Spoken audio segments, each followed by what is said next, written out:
हर हर महादेव। ओम नमः शिवाय। श्री शिवपुराण महात्म्य अध्याय 2। शिवपुराण के श्रवण से देवराज को शिवलोक की प्राप्ति। श्री शौनक जी ने कहा, महाभाग सूत जी, आप धन्य हैं, परमार्थ तत्व के ज्ञाता हैं। आपने कृपा करके हम लोगों को यह बड़ी अद्भुत एवं दिव्य कथा सुनाई है। भूतल पर इस कथा के समान कल्याण का सर्वश्रेष्ठ साधन दूसरा कोई नहीं है। यह बात हमने आज आपकी कृपा से निश्चय पूर्वक समझ ली। सूत जी, कलयुग में इस कथा के द्वारा कौन कौन से पापी शुद्ध होते हैं, उन्हें कृपा पूर्वक बताइए और इस जगत को कृतार्थ कीजिए। सूत जी बोले, हे मुने, जो मनुष्य पापी, दुराचारी, खल तथा काम क्रोध आदि में निरंतर डूबे रहने वाले हैं, वे भी इस पुराण के श्रवण पठन से अवश्य ही शुद्ध हो जाते हैं। इसी विषय में जानकर मुनि इस प्राचीन इतिहास का उदाहरण दिया करते हैं, जिसके श्रवण मात्र से पापों का पूर्णतः नाश हो जाता है। पहले की बात है कहीं कि रातों के नगर में एक ब्राह्मण रहता था, जो ज्ञान में अत्यंत दुर्लभ, दरिद्र, रस बेचने वाला तथा वैदिक धर्म से विमुख था। वह स्नान संध्या आदि कर्मों से भ्रष्ट हो गया था और वैश्यवृत्ति में तत्पर रहता था। उसका नाम था देवराज। वह अपने ऊपर विश्वास करने वाले लोगों को ठगा करता था।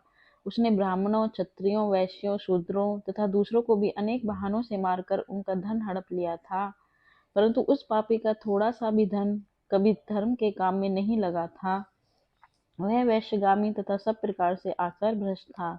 एक दिन घूमता घूमता वह देवयोग से प्रतिष्ठानपुर में जा पहुंचा। वहां उसने एक शिवालय देखा, जहां बहुत से साधु महात्मा एकत्र हुए थे। देवराज उस शिवालय में ठहर गया, किंतु वहां उस ब्राह्मण को ज्वर आ गया। उस ज्वर से उसको बड़ी पीड़ा होने लगी। वहां एक ब्राह्मण देवता शिवपुराण की कथा सुना रहे थे। ज्वर में पड़ा हुआ देवराज ब्राह्मण के मुखारविंद से निकली हुई उस शिव कथा को निरंतर सुनता रहा। 1 मास के बाद वह ज्वर से अत्यंत पीड़ित होकर चल बसा। यमराज के दूत आए और उसे पांसों से बांधकर बलपूर्वक यमपुरी में ले गए। इतने में ही शिवलोक से भगवान शिव के पार्षद गण आ गए। उनके गौर अंग कर्पूर के समान उज्जवल थे, हाथ त्रिशूल से सुशोभित थे। उनके संपूर्ण अंग भस्म से उद्भासित थे और रुद्राक्ष की मालाएं उनके शरीर की शोभा बढ़ा रही थी।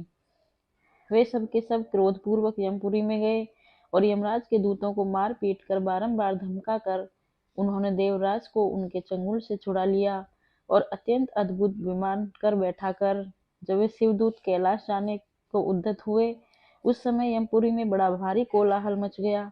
उस कोलाहल को सुनकर धर्मराज अपने भवन से बाहर आए। साक्षात दूसरे रुद्रों के समान प्रतीत होने वाले उन चारों दूतों को देखकर धर्मज्ञ धर्मराज ने उनका विधि पूर्वक पूजन किया और ज्ञान दृष्टि से देखकर सारा वृत्तांत जान लिया। उनके भय के कारण भगवान शिव के उन महात्मा दूतों से कोई बात नहीं पूछी, उल्टे उन सब की पूजा एवं प्रार्थना की। तत्पश्चात वे शिवदूत कैलाश को चले गए और वहां पहुंचकर उन्होंने उस ब्राह्मण को दया सागर शाम शिव के हाथों में सौंप दिया। शौनक जी ने कहा, हे महाभाग सूत जी, आप सर्वज्ञ हैं महामते। आपके कृपा प्रसाद से मैं बारंबार कृतार्थ हुआ। इस इतिहास को सुनकर मेरा मन अत्यंत आनंद में निमग्न हो गया।